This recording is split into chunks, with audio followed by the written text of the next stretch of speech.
A crazy emperor who has 3 clones of himself wants to enslave all of humanity and can prevent the destruction of Earth, but because of his ambition and strong ego, he refuses to save people, thus destroying hundreds of galaxies. The young Gaul is to answer for this. After spending 150 years in space, she must begin over again with her daughter, who happens to be the same age as her. A young girl, Gul Dornick, says goodbye to her village on the planet Synax and flies to Trantor to study mathematics with the great scientist Hera Selden. With one last hug from her family, Gul boards the spaceship and falls asleep, but something goes wrong on the way and the girl opens her eyes before the appointed time. Gul's sadness for home fades as soon as she sees the giant space elevator that will take her down to the surface of Trantor. Looking out the window, Gul doubts her decision, for things are even worse on Trantor than on Synax. The Empire is ruled by 3 clones, Dawn, Day, and Dusk, and their rule is not always perfect. As proof of this, we are transported to the Emperor's palace, the Chambers of Day. Upon learning that his personal artist of nearly 70 years of service has allowed himself to read a forbidden book, Day does not hesitate to destroy the old man by staining the fresco crimson. Gul is greeted by Selden's assistant. The boy takes the guest to his teacher, and there a new shock awaits her. Selden informs the girl that he is about to be arrested for making predictions the emperors do not like, and the girl is likely to go to prison with him. Visitors from other planets arrive to see the emperors. After the meeting, the older clones tell Dawn that each of the delegations is willing to give up their resources for the Empire to support them. Gul is arrested as soon as she is in her hotel room. The mathematicians are put on trial, and the teacher continues to insist on her prediction, which promises imminent doom for the Empire. After the session, Gul is brought to the Emperor's counselor, and he asks the girl to refute the teacher's theory, but after examining the cube with Selden's knowledge, she realizes that the old man is right. The mathematicians are sentenced to execution, but at this moment there is a terrorist attack on the station and the space elevator collapses, destroying the Earth beneath it. Realizing that the prophecy comes true, Brother Day abolishes the death penalty and sentences the scientists to exile to the uninhabited planet Terminus, where they must build the foundation, something that will save humanity after the Empire falls. Having sent the culprits to Terminus, the Empire's army searches for those responsible for the terrorist attack, but despite effective methods, they fail to identify the client. Meanwhile, Selden and his followers are headed for exile, and to avoid wasting time, Gul has an affair with the teacher's assistant, Rach. The flight to Terminus takes the group several years, and all the while they learn new skills that will help them build a strong colony. During another simulation, Gul fires a shot into the charged air and everything around her explodes. Because of the girl's mistake, there is a conflict, but luckily Rach shows up and asks Dornick to go to the teacher's quarters. On Trantor, the search continues for those who destroyed the space elevator. Day invites the representatives of the planets, who have come to visit him. Upon learning that the criminals shouted mottos in the dialects of these peoples, Day plans to execute the guests by declaring them guilty. While the middle and younger brothers deal with problems of state, Dusk paints the family mural. Suddenly, the old man nearly falls down the stairs and is saddened to admit that his end is near. Gul learns that one of the girls on the ship is pregnant. Dornick suggests that she keep the embryo in a special vault until better times, but Lori realizes that there may be no better times, so she decides to leave everything as it is. Brother Dusk descends into the ruined city to assess the damage. The old man visits the monk that Gul saw before he left, and demands that he reveals the truth whether or not Dornick actually saw the end of the Empire. Selden finds the apprentice in the pool. He philosophizes about their life on the ship, and Gul suddenly begins to think that the old man knows about their affair with Rach. The girl tells her boyfriend this, and she also reveals a secret to him. In fact, she lied at the trial. The scientists' calculations are not ready, and there is no plan for them to create the foundation. Brother Dawn watches as his governess patches up a wound she received during the shooting. The boy asks her to show her true appearance, but Ito says there is nothing beautiful about it, and she wants to look human so she can feel that way. The 2 eldest Emperor brothers argue about whether to believe Selden's predictions. Dusk asks a relative to let him talk to representatives of other civilizations to see who is responsible for what is happening. The old man gets that opportunity, but it does not change anything. Dusk believes the guest, but he is not going to call off their execution. Watching his brother talk, Day guesses that Dusk is getting weaker and will soon be gone too. Selden goes down to the laundry to get a shirt and has to answer questions from his followers. The scientist manages to impress the crowd once again, but he doesn't answer their question directly about whether everything is going according to his plan. Over lunch, Selden recalls the first time he saw Rach. The guy doesn't feel good about this conversation, and he leaves the table not wanting to remember his difficult childhood. To calm his pal down, Gal comes over. She asks her boyfriend to be patient until they arrive on Terminus, where they can start a family and have children. Turning on the dust simulation, the couple decides to solidify their dreams. The Emperor announces that those responsible for the tragedy have been found. The leaders of the two civilizations will be punished for the attack. In front of the gathered crowd, Brother Day executes all members of the delegation, simultaneously destroying their planets. The leaders of the civilizations are left alive, and Day sends them home, deeming it the worst punishment. Swimming in the pool, Gal senses something bad. The girl runs to find her boyfriend, and finds him as he holds a knife to the teacher's chest. Without explaining anything to her friend, Rach puts her in a capsule and sends her into outer space, saying goodbye forever. 35 years pass. Scientists manage to build a repository of human knowledge, which for a long time no one but Salvor Hardin could approach because of its protective field. But now the girl comes to her senses on his ship Invictus, which is approaching Terminus after a long journey. Salvor finds Lewis, her old teacher, who gave his life for the ship to return home. The girl tries to contact the base on the planet, but no one answers, and she fears she cannot land the ship without help.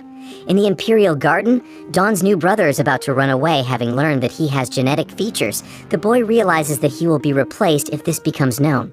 Azura, Brother Dawn's new girlfriend, promises to help him with this and get him everything he needs. The boy is invited to his brother Dust's house.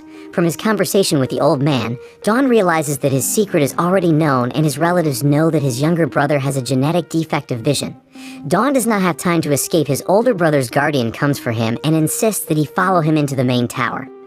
To save his life, Dawn pushes the guard away and escapes through the underground systems. It's not easy for the boy, but by buying back an old coat from a homeless man, the boy finds out where to go next to find Azura. Meanwhile, Salvor doesn't give up trying to contact the planet, but the sensor shows that there's no activity there.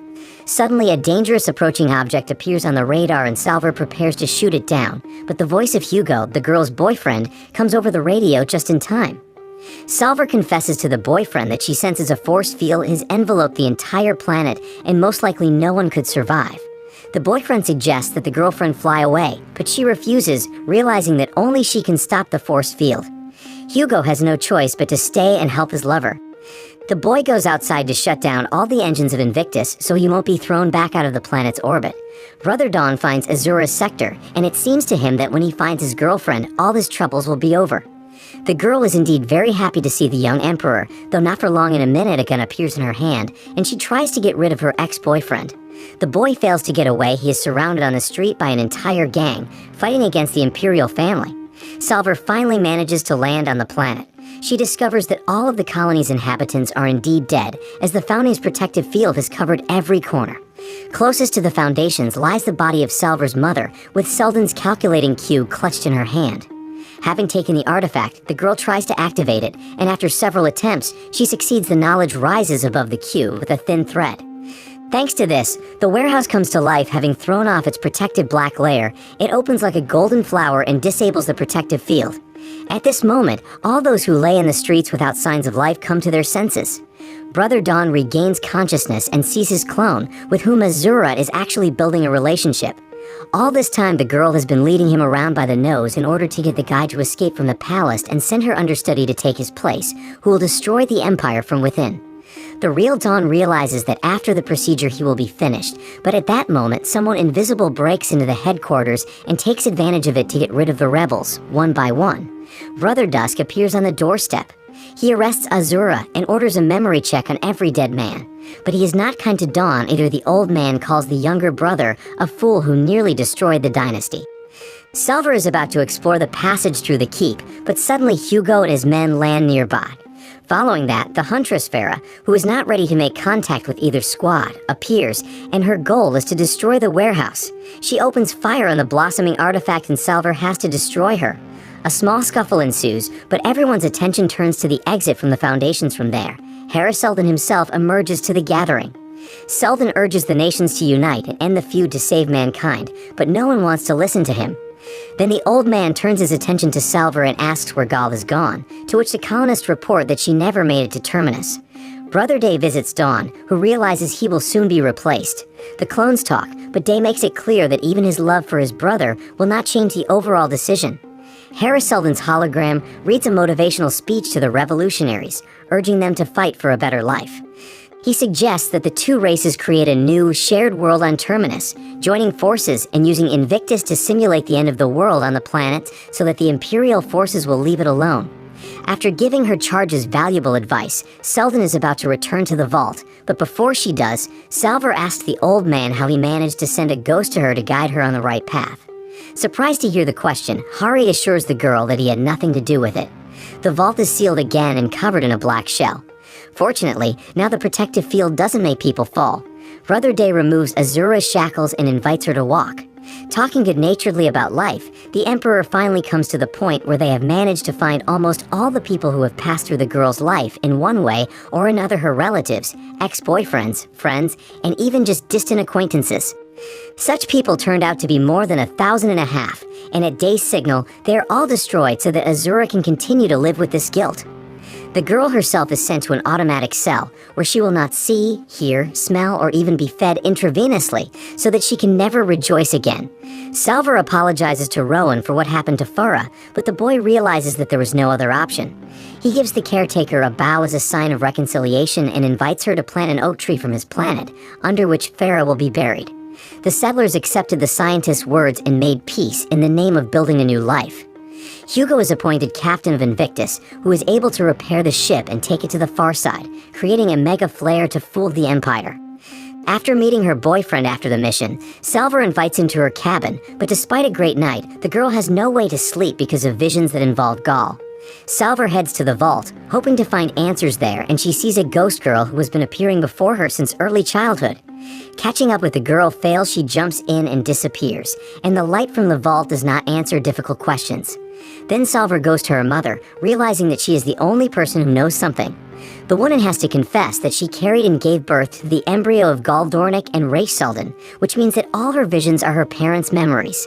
After learning the full story, Salvor is about to go in search of her mother, who has been hovering somewhere in the 40s from Terminus for decades. Marie gives her daughter a cube of knowledge and lets her go in search of her biological parents. Hugo doesn't stop his friend either, despite the fact that she tried to fly away secretly from him. The guy realizes that Salvor has to do it himself and the girl flies away. Edo invites Dawn to the ceremony, trying to support the guy. The rejected clone prepares to say goodbye to life, but to the surprise of the crowd, Dawn decides to change the rules. A big fight breaks out between the older brothers and escalates into a brawl. To end it, Edo hugs the younger emperor and in one move cuts his life short. Day says goodbye to Dawn's body, but a new blow awaits him. The Shadow Master reports that the rebels' plan to overthrow the Empire was far more powerful than they thought. Not only was the clone they got rid of damaged, all future clones will also be altered. Upon hearing this, Day seeks to destroy the one who conceived this entire clone dynasty. Unable to forgive herself for what she had to do, Edo also breaks away and takes off her human mask, revealing her true face. 138 years later, the shuttle Gaul enters Synax space and the girl emerges from a deep sleep. Landing on the water, Dornick creates herself a lifeboat and throws over things, among which turns out to be Rachel's knife, bringing back heavy memories. Gaul swims to her village, but only ruins remain in its place. Suddenly the girl notices a strange glow in the depths. Jumping into the water, she finds the wreckage of a ship and a sarcophagus, from which she manages to retrieve a living man. When the found girl regains consciousness, Gaul is horrified to notice the resemblance, not yet knowing that her daughter Salvor is sitting in front of her.